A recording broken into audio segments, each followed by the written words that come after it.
इसी पैगाम को इंग्लिश ज़ुबान में पेश करने के लिए उलूम इस्लामिया के तालिब इल्म बलाल जमील से मैं मुल्तमिस हूँ कि वह तशरीफ़ लाएँ और अक़ीदा तौहीद को इंग्लिश ज़ुबान के अंदर लोगों के सामने पेश करें।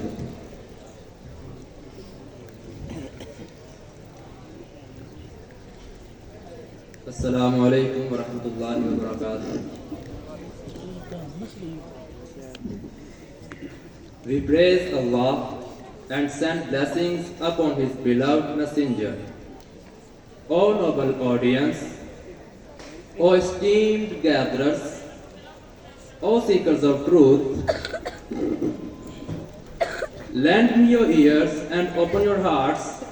Hearken to a message that shook mountains, that split seas, that shattered idols, and that raised the banner of truth high in the heavens. Today I stand before you to talk about the concept of Tawheed. Allah is one. His command reigns. His decree rules. The earth is His. The heavens are His. Prostration belongs to Him alone. Supplication is His right alone. Sovereignty belongs only to Him.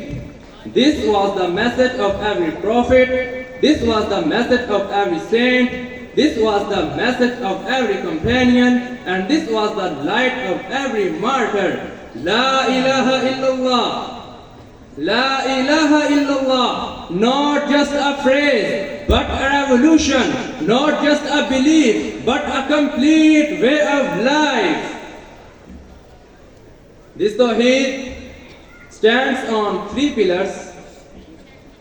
The first pillar is Tawheed al-Rububiyyah, means oneness in Lordship. He alone is the creator. He alone is the sustainer. He alone is the master. He alone gives life and death. He brings forth the seed from the soil. He turns night into day, and He falls the day into night. Allah says, Allah is the creator of all things, and He is the disposer of all affairs.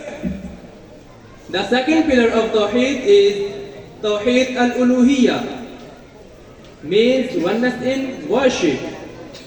If He alone is the creator, if He alone is the provider, if He alone gives life and death, then He alone deserves worship. This is the Tawheed for which Abraham was thrown into fire. This is the Tawheed for which Moses defied Pharaoh. This is the Tawheed for which Muhammad endured persecution. Without this Tawheed, no act of worship is accepted. Allah says, and they were not commanded except to worship Allah, sincere in their faith to Him alone. The third pillar of Tawheed is Tawheed al-Asma wa Sifat, means oneness in names and attributes. He is the most merciful and the most just. He is the Almighty and the Avenger. He is the all-hearing and the all-seeing. None is like Him, none is equal to Him, and none shares His attributes. Allah says, there is nothing like unto Him, and He is the all-hearing, the all-seeing. O Muslims, these three aspects of Tawheed are inseparable. Accepting His Lordship is meaningless without accepting His right to worship. Declaring His oneness is empty if His attributes are denied. Today, people believe in Allah as their Lord, yet do not take Him as their sole God. They seek sustenance from Him, yet cry out to others in distress.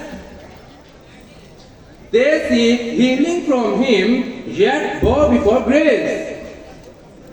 They seek help from him, yet invoke saints. This is shirk. This is destruction. This is ruin. The scholars of Tawheed speak. Imam Ibn Taymiyyah said, whoever affirms Tawheed in lordship but fails in Tawheed in worship is a mushrik like Abu Jahl and Abu Lahab. Imam Ibn al-Qayyim said, Tawheed is the distinction between belief and shirk in worship. Whoever directs supplication, hope, fear, sacrifice, or vows to other than Allah has committed major shirk. Sheikh Muhammad ibn Abdul Wahhab said, Tawheed cannot be complete. Tawheed cannot be complete unless one disassociates from shirk and its people. O people of Tawheed, rise, become the true warriors of this creed, abandon the false gods, raise the banner of pure Tawheed. This is the path to salvation. This is the key to Jannah. And this is the pleasure of the Almighty. And our duty is only to convey the clear message. May Allah bless us all.